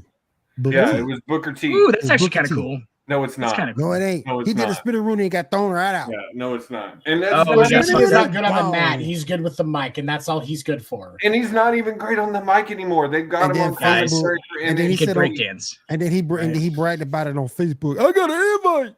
Man, and he did that scissor kick thing that was pretty cool. And I mean, he's not even a legend. He's not even under a legend contract. He's under a contract. He works. I remember when he got the shit beat out of him in a grocery store. The only reason why he was there because it was his state. So Stone Cold. But I will say the Women's Rumble was fantastic. The surprises were great. Rhea Ripley going 1-30 was amazing. She announced that she's going against Flair for the SmackDown title, trying to get her Grand Slam. And I hope she beat her ass. We'll talk more about this tomorrow night. But it was beat her ass. In total, if the ending hadn't happened, I would be giving this a below 3 grade. Hell yeah. The ending saved it. The Sammy thing saved it, and I'll give it 3.5. It wasn't a great Rumble. And like, I get where some people are like, you don't need surprises. Like, I just feel a lot of 5 people, or 10. Give me out of 5. Always give me one or 2 surprises. Give me 1 or 2 surprises. Give me 1 or 2. I felt like, again, yes, do you need a bunch of legends? No. But it would have been really cool to see a couple of NXT guys. Braun Breaker, I would have popped for. Like, your surprises were Logan Paul, Booker T, like, no one. And then we know for the fact that they've signed Bronson Reed wasn't even in it. When you say you would pop for, what does that exactly mean? Pop means cheer, get excited. Blow a load in his pants. Josie, I was blow a load in my pants. Or her pants. Her pants, sorry. I mean, but like, and don't get me wrong. Not the same load. I do respect Logan for his talent in the ring. He's extremely talented for someone who is not a pro wrestler. He's put in the work. which I respect immensely. I don't like him. I don't like his show. I don't like who he is as a person, but I do respect the work he's put in. But I do hate that he is the only one getting recognized for what was a phenomenal spot. They jumped That was a hell of a across spot. the Oh, you ring. forgot one thing. You forgot one thing before we get off of this. Kofi's botch. He said he said on Twitter today he ain't doing no more. Yeah, actually, he said that right after the match. Yep. Right after the match. I ain't he doing that dropped no more. too. So, past 2 years, Kofi's tried to pull off one of his amazing saves by landing. I think it was the same thing last year. He's trying to pull off that same stunt, landing in a chair and then walking the chair over, or having Xavier push him over. And it looked, we were watching this one, and it really looked like to all of us like he was truly hurt because he hit the chair flipped, and then his head hit the announce table. Yep. Yeah, he was definitely probably hurt. Well, he said right after, and people were reporting that he got up and walked off, and he said right after he was not hurt. But I feel like the men knocked himself out. The men's could have been more exciting with a few more interesting entrants. Like you just had guys in there that you knew weren't. Baron Corbin, garbage. Like he shouldn't even been in. Trash. Let me ask you this though, and I see what you're saying on the men's, and I think you're right because I didn't get to watch it live, and I went back and found everything I needed to watch it after. But the truth of the matter is, when you think about the men's Rumble, how many wrestlers actually wanted to do that, knowing with Vince back and everything, how that's going to make the future? A lot of these guys probably don't want to come back because they don't trust Vince anymore. Well, supposedly what we've been told over and over and over and over and over again is that Vince is not controlling creative. That is all Triple H. Now, would I put $1,000 right now that Vince was there Rumble and at Gorilla? Yes. And there were things that happened that made me feel like that Vince was in more control of that show than he's been in 6 months. Now, there has been no proof to that. No rumors have come out or said anything about that. So I don't know that for sure. But even for the fact that there had been a lot of representation for Jay Briscoe up until this weekend. And now the only person that even had the wristband on was Mia Yim. And so I don't know if that was because Vince said no or what. I don't know that. Before we get off this, I do want to say that they laid Jay Briscoe to rest today. And rest in peace, man, to one of the greatest tag team wrestlers of all time. And like he will be very, very sorely missed. Way before his time. Would have been 39 this past week. So tag me in. I do want to say that, but do make sure you join us tomorrow night for Fight Night. We'll be talking more of the Rumble. Be talking Jay Briscoe or Mark Briscoe and Jay Lethal's match from last week, which literally had me in tears. It was such a good match to honor that man. It was amazing, and it's one of the reasons I love wrestling. Josie, can I tell you one of my favorite parts of wrestling matches ever? Is when the dude is like straining to go for the bottom rope, right? And he's like, his hand starts shaking, and then the crowd gets up. You know what I'm talking about? Or it's a tag usually. It's like a tag to the partner because the partner can't reach their lazy fucking ass 6 inches more. You ever notice that? Like, just tuck and take your feet off the ground. Good God! Well, they're actually allowed to also stand on that bottom rope and reach too, because you'll see some guys do that. Get some full extension. Come the other direction, Meet him halfway. The hot tag is one of the greatest things in wrestling. He's clearly working hard. So his arm's shaking. Hot tag is one of the greatest things in wrestling. So, but yeah, make sure you tune in to Fight Night tomorrow night. What it's called? Really damn. That's when a guy's usually getting his ass beat, and like the partner's been on the edge for a long time, and then he comes in and starts like hitting moves. Get your boy 7. Yeah, and he just starts like chopping people. Yeah, damn. First guy gets a chop. Referee might get one. So make sure you tune in tomorrow. We will kill and Stacks breaking down the Rumble and all of that. And we had a great time on the watch party. I want to say thanks to Brandon and to Corey for joining us. It was a great time. Freaking 5 hours though, man. I called it. I said it was going to be 11:30. That show pay-per-view ended at 11:20 my time. Is Corey the host of Corey's World Yes. from Family Guy, where it's like the YouTube guy? It's like, hey, it's Corey here. So did Brandon tell you that he's actually trying to get into wrestling school? Yes. Thanks, Will. Another Brandon's going to leave us for wrestling school. But I just thought about it. I was like, maybe I shouldn't reference nerdy things. And then I looked up at you two, and I was like, oh, okay, so I'm fine. Bro. All right. Really, bro. Really, bro. That's a He's compliment. a geek, not a nerd. Really, I'm complimenting really, you. bro. Really. Nerd and a geek together, and biracial. The biracial Perfect blend. Bisexual. Bisexual. All right. Now, crickets. all right. Crickets. Now, Dan. All right. Now, let's see. Let's move on. Let me go to someone who Where are we going? let me go to someone who might have some actual news for us. Seven, do you have any baseball news for us, sir? Good God. I want to be the best in the game, invest in my name, check no restraints, I'm obsessed with the pain, I ingest, I retain, assess and I change, possessed by the thought I'll be free one day from society's restraints. That's I good. swear. Thank you, Will. I swear. Thank you. That's refreshing. I swear. I need to be knocked down sometimes. You need to. Sometimes nobody does that anymore. Oh man. Who we got in baseball, Seven? So there is a so the after some searching, the St. Louis Cardinals have found their new television play-by-play voice as longtime Braves broadcaster Chip Carey will be taking over as the television play-by-play voice of the St. Louis Cardinals starting with next season. What's interesting is Chip's dad, Harry, was the television got his break as the television play-by-play of Carey, however you say his last name, of the Cardinals starting back in 1945.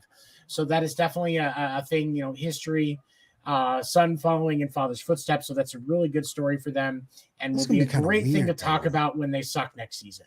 That's going to be kind of weird, though. Not Harry Carey. No, because that's on the same. Hey, that's gonna be kind of weird though, Seven. I a little bit, yeah. But I think that it was the Cardinals didn't really have a choice because it was either that or go back to McLaughlin. And I think that for Chip, this is a move up for him over working for the Braves, which have a smaller market as far as who follows their team. Facts. Wait, real quick on this. Will, can I just point out the irony of you saying that Seven was going to give us real news and he started with a story about a St. Louis broadcaster? I'm just going to point that out real quick off the top. And that's all I'll say. I just wanted everybody to go back and reference that when. Let's change the nickname from Dan the Dick Werner to Dan the Salt Bay Warner. That's salt. Salt Bay. Oh, Salty. Salty. Start calling you Salt Bay. Salt Bay. Salty. He's salty. He's Salt Bay. And then we also saw, where was the other one? The Boston Red Sox had DFA'd Matt Barnes, and the Marlins picked him up because apparently they want to lower the rating of their pitching for next year so that people lower their expectations. Damn. Because Matt Barnes is awful. That pitching staff is actually quite good, though. He is awful. Yeah, but Matt Barnes brings it down a level so it looks like it's not as good as it is. That's that player that you stack on the bottom of the roster that's just going to pull the stats down. So everybody's like, "Oh no, they're not number one," and really they're just absolutely crushing it. What's holding it back is a guy that's never going to see field time. See, Tony a little bit salty about his ex-Boston pitcher. He might have some personal feelings about this. Matt Barnes did not do well. Matt Barnes underperformed more than a guy in porn that couldn't get an erection. That's all I'm going to say. We got more out of Sale in 2 games last year than we got out of Matt Barnes all season. Matt Barnes underperformed more than the NBA's Matt Barnes. You remember that guy? He's the worst Matt Barnes in any sport. the worst that's Matt all the Barnes in base- professional sports. If that's all the baseball news, Seven, I do have one thing I want to say before we go out of here. I have one thing too. The Royals, last thing, the Royals did sign Greinke for another year. So he will, I think he's going to retire as a Royal. Yeah. I'm gonna play some we haven't played on this show. That's cool. I'm gonna play some we haven't played on this show in a long time. Yeah.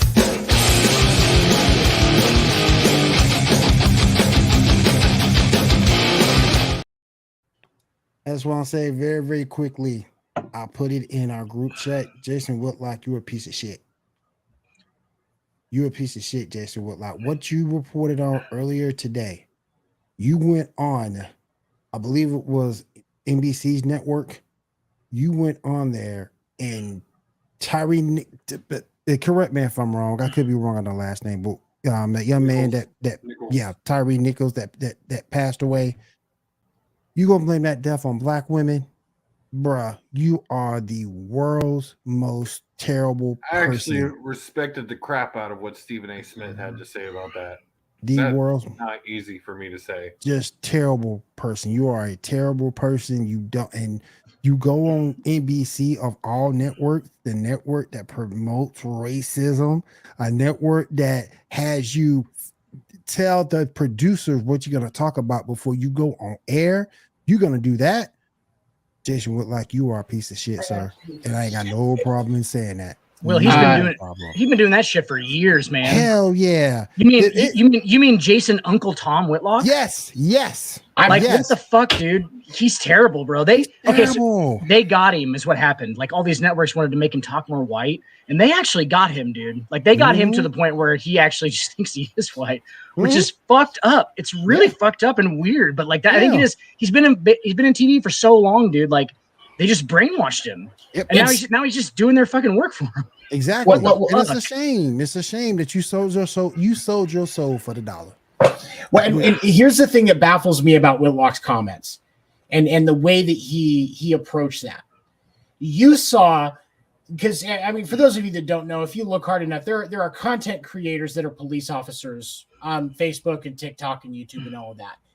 All of them were calling this something that shouldn't have happened and saying that the police officers were out of line and all of that, and it was a problem. Real quick, who's seen the video? Me.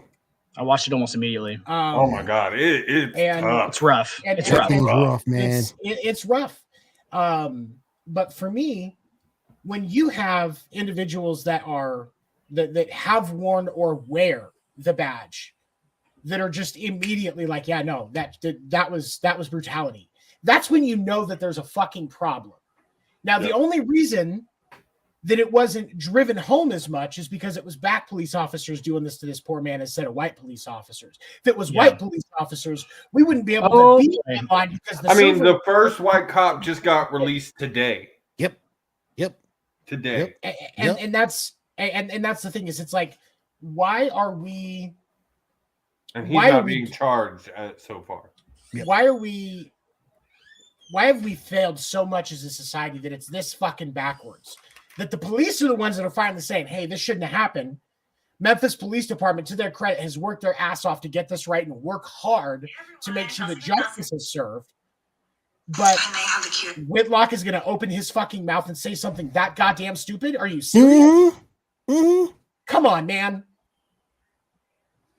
The whole situation, at this point, you've had 6 officers, and as of today, you had 2 firefighters and 2 EMS were both released EMS workers. The FBI, the Tennessee Authority, and I think there was another agency as well that have all opened investigations into what happened. Because now they're saying that there wasn't even a traffic violation, that he should have been pulled over in the first place. That wouldn't surprise me at all. No surprise me either. And and then the cop today that was released, supposedly he was fired same time, but his name wasn't released because he's working with the investigation, and at the moment hasn't been charged. But he was the dude that tased him, and he's the one in the video that can be heard saying, "I hope they stomp his ass." Have we not? I don't know how much background. I don't know much about this. Kate, well, I've seen the video, and that's about it. I know exactly. There was like five dudes that were kind of charged with it, right? Or like, Yes. and they had picked him up. Okay, so I haven't seen much about it, but like that sounds like a V for Vendetta for me. Do you know what I'm saying? Like, have we got? I'm not saying he deserved it or anything. I'm saying like that. What was his criminal record before that? And Nothing. like, did they know this kid? Did they know this kid from somewhere? Did he? Because that sounds like some personal shit. Like, why are they like beat his ass like that? What did you say, Josie? One of the guys said or whatever? Like, it seems like it was Very personal. Yeah. Do you know what I'm saying? So like, where did that come along? Like, they knew this motherfucker, dude. You don't do that to some random. I don't think you do that to some random dude, do you? I mean, unless they're. But right? here's the thing that I saw. I don't know if this is true, but I saw this and it's an interesting food for thought, because with all of the cries for defund the police and all of these things that were coming, the city of Memphis, these officers were the first officers that were hired outside of what is normal protocol for hiring police officers. Yeah, because they were hired specifically for this task force, this Scorpion task force. Right, and that Scorpion task force was designed to whip people's ass. That's what that Scorpion task force was doing. It also was formed to be able to walk around in neighborhoods that they were trying to investigate. Yeah, well, and then they drive unmarked cars. Yep. And this isn't the first incident. There's been multiple incidents or multiple stories that come out now that there's been a couple of incidents with this unit, and there's even been one since with this unit. And it's just, I know not all cops are bad. As Seven said, there are multiple content creators out there that are trying to show that there are great cops out there. I've met, and there are. And there are. And I actually just watched a video. I'd say most. I say most. I would say 80%. It's not 80%. Yes. That Now, discrepancy is not good still. There is a point, because my ex-wife's dad was a cop for 30 years, and he admitted to me, when you see the worst of civilization over and over and over again, it does get to a point where you start to judge people just because of what you've seen over and over and over. I don't get it. Absolutely. Yeah. I think the thing that pisses me off the most, I didn't mean to interrupt. I'm sorry, Seven. The thing that pisses me off the most, when you want someone to speak for black folks, you pick him. Yeah. And you with pick Whitlock? him. You pick Whitlock? The Whitlock Right. or I get that. Al Sharpton. Yes, Yeah. another bad one. Al Yeah. Sharpton does more damage. And to the that's coming social from the causes other that side. Yep. It does more damage for the causes that he's supporting than he actually helps. And that's what I don't understand about this whole situation. Is I could say absolutely things need to change. But when you're doing things like putting your voices as nutsacks like Reverend Al Sharpton, and you're going to vote for president, Al Sharpton is out to call him. Most of these laws that hinder and have been used against people of color into place Joe fucking Biden.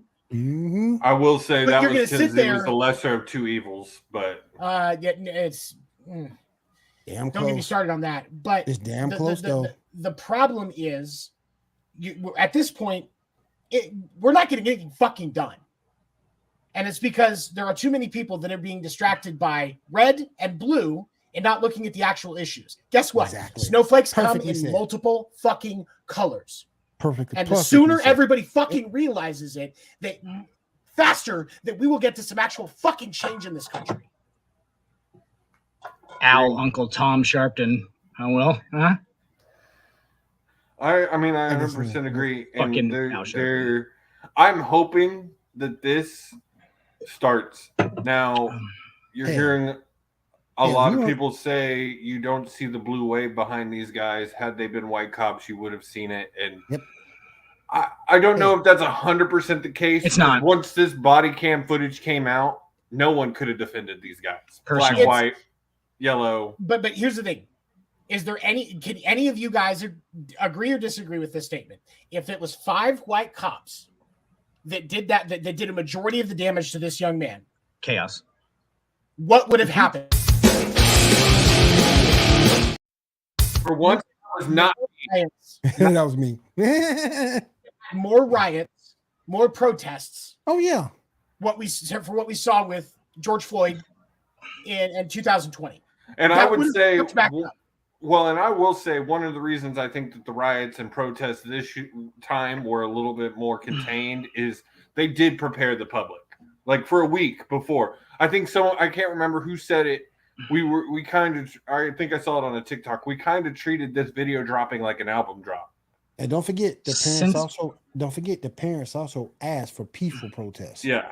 And there was a lot of peaceful protesting this weekend. All for peaceful protesting. Let your fucking voice be heard. Seriously. Since I've sort of been on the conspiracy kick the entire episode, might as well keep on it. I think that this is literally, the timing of this seems convenient, does it not? The timing of something exactly like this happening seems very convenient. Exactly how all of it's being handled. I mean, and it helps take notice off of the debt ceiling issue that's coming up. And like that. I don't want to be that guy, but they're pulling the old Kansas City shuffle. You know what a Kansas City shuffle is?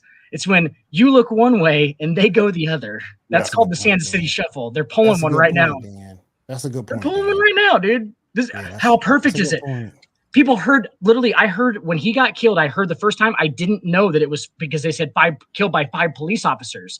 I didn't know that those police officers happened to be black. I thought of it in a completely different way first. And I think they probably purposely reported it like that first. Guaranteed they did.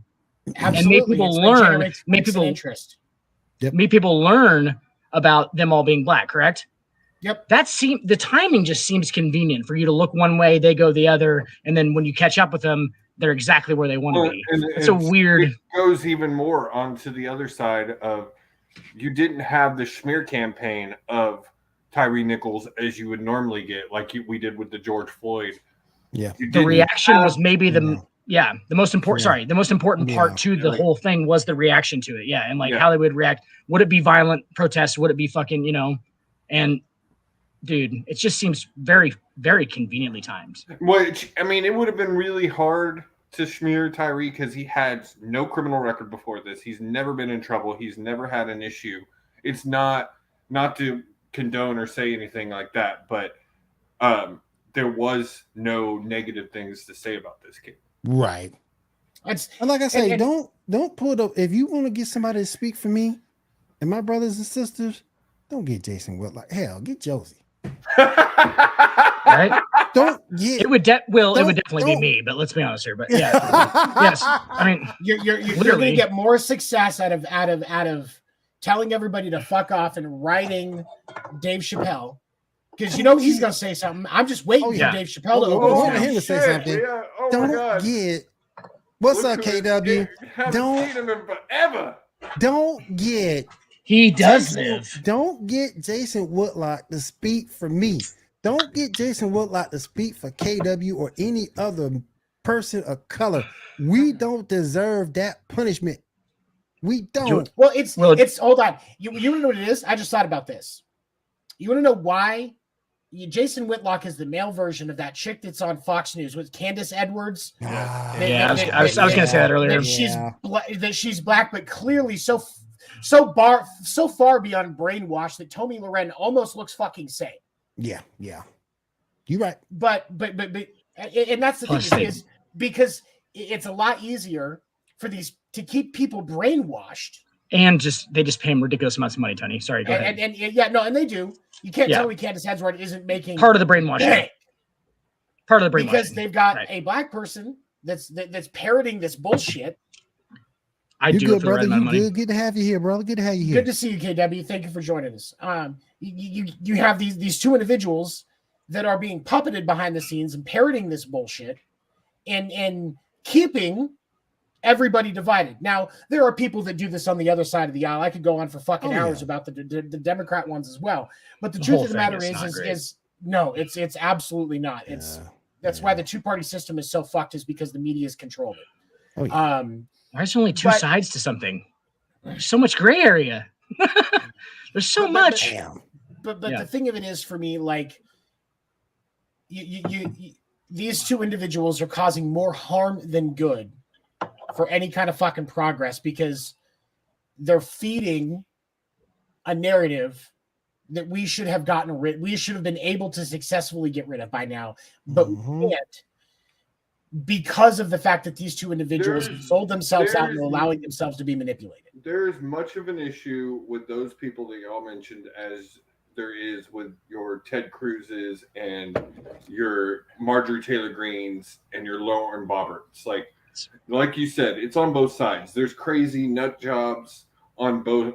Bill Maher is a little bit too leftist for my liking. And I am a socialist on a lot of things. He's a great stand-up comedian, but his political commentary is a fucking disaster. Yeah. And again, I will respect his comedy chops. I as a comic, I can't ignore that. And I am basically a socialist, and I will say some of his stuff is out there. But that's for a whole different. That's for a whole different episode. A whole different show. Yeah. Oh yeah, a whole different type of show. I just wanted to bring that up real quick. I just want to get it out. I just want to get off my chest because Jason Whitlock is associated with the sports world. I want to get that out there. And again, I'll say it one more time. You want a brother's perspective. Don't pick him. And I also KW, we went a little bit social commentary and talking about the Tyree Nichols issue. And what Jason Whitlock said about it. I posted it in the Discord, KW. Yep. But all right. Fucking shit show. Yeah, it was. I'm gonna Does say anybody have I'm gonna say anything else? I'm gonna say it. Fuck you, Jason Whitlock. All right. Does anybody have anything else before we get out of here? I do, just on the last second. I think it's actually a little bit more influential as far as Jason Whitlock goes, obviously, because he is like the chick that you guys are talking about. Was she a senator or something, or some kind of like? No, she's just a commentator. Okay, yeah, she's like okay. Yeah. And she has. I think it's more impactful, but I don't want to overemphasize because we're white people. We don't understand how black people take that. You know what I'm saying? Like, we're just like kind of assuming, right? I feel like I'm kind of assuming like, oh, no, well, that's fair. It's more impactful when a black person says it to the black community, right? I don't know that because I'm not in the black community, correct? So like, I don't want to overstate the fact that black people are smart. They understand like when people are full of shit. You know what I'm saying? Like there's clearly white people that try and play that game too. It's or not. I guess it wouldn't be white people, but I guess it can't be.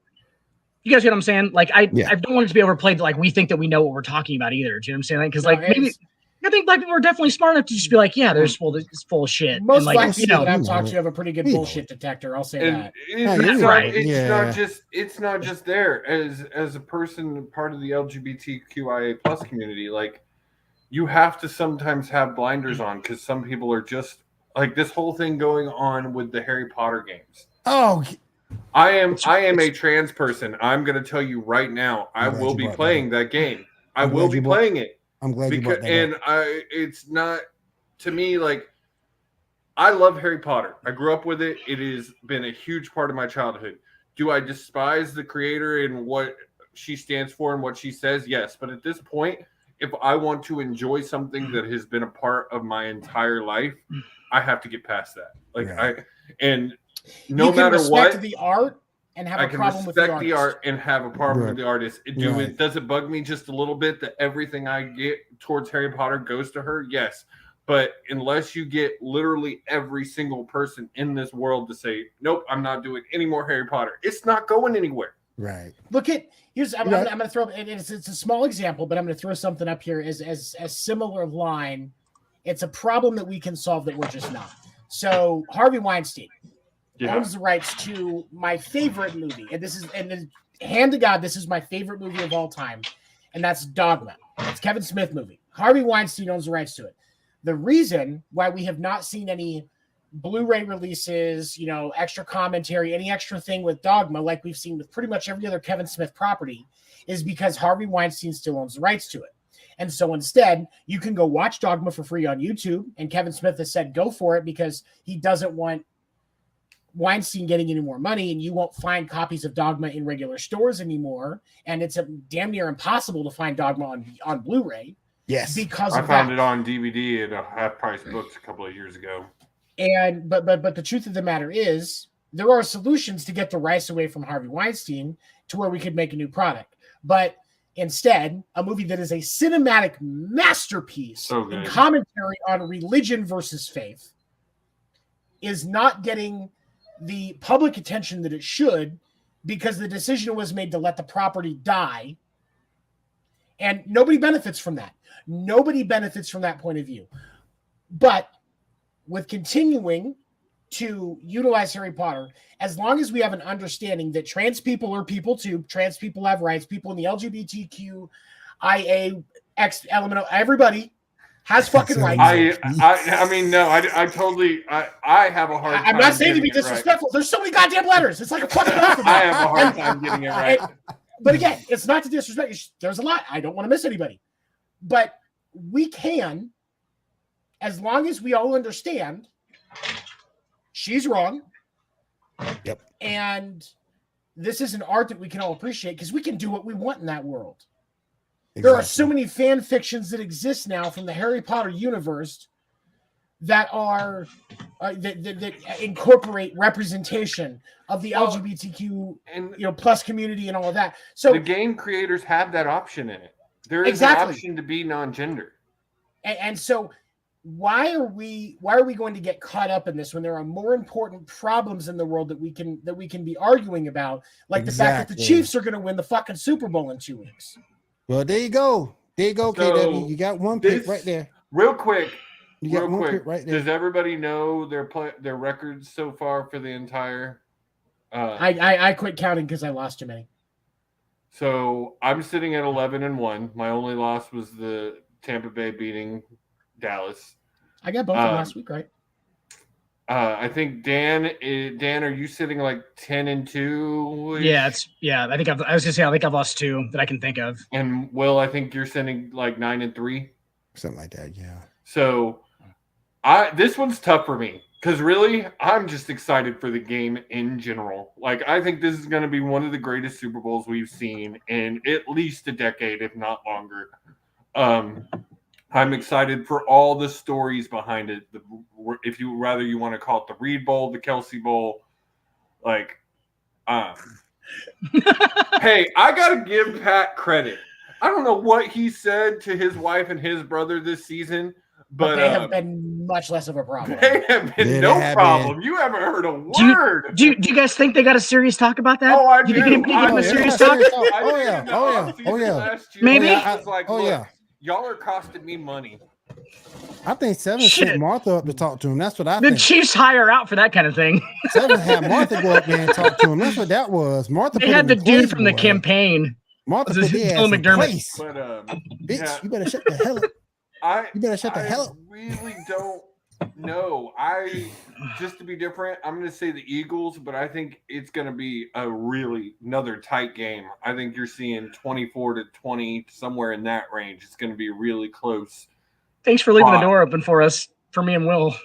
If I'm 10-2 and you're 11-1, and yeah, he could tie you and I could just outright beat you because it's definitely the Chiefs. It's definitely the fucking Chiefs, dude. There's no way they lose this game.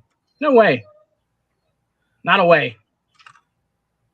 I don't think the Chiefs lose this game either. As much as I like Philly, I don't think the Chiefs lose this game either. I just think when you look at it at the end of the day, when those boys are healthy, ready to go, I'm 12-1. I just think when the chips are down, you got a better coach in Andy Reid. You got the best quarterback in the league right there.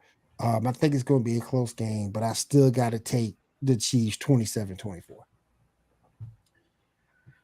And then again, I if I'm wrong, I'm wrong. Like I just think it's going to be an amazing game. I think you've got two of the best. Jalen Hurts may not be like. Go down to roster. You've got two of the best QBs this season. You got two of the best QBs. You got two of the best. You got two of the best running games. The greatest tight end of all time, the greatest center of all time, the two brothers for the first time ever. Major representation for all of the black kids everywhere, and two black QBs starting for the first time. It has so many stories. So many stories. Hold on. Will, and I want to ask you this because I saw something earlier and like I think it's bullshit, but I want to get your opinion as an individual that's a person of color. There are some people that are saying that this should not count as two black quarterbacks for the first time because Patrick Mahomes is biracial. Do you agree with that? I agree. I agree. It needs to be celebrated. I agree. It needs to be Yeah, separate what? because I don't think the seen. biracial should Picking. matter. Guys, why are we fucking picking? Yeah, we're just making. Sorry. Biracial doesn't matter. The And point is he black. Especially in this day and Well, age, why does it matter? and honestly, it's only, in this day and age, and it's only going to get more. You're going to see more biracial people, like more and more and more and more. And so I don't think it should matter. Real quick, Patrick Mahomes' dad is definitely black. Have you seen him? He used to play for the Twins.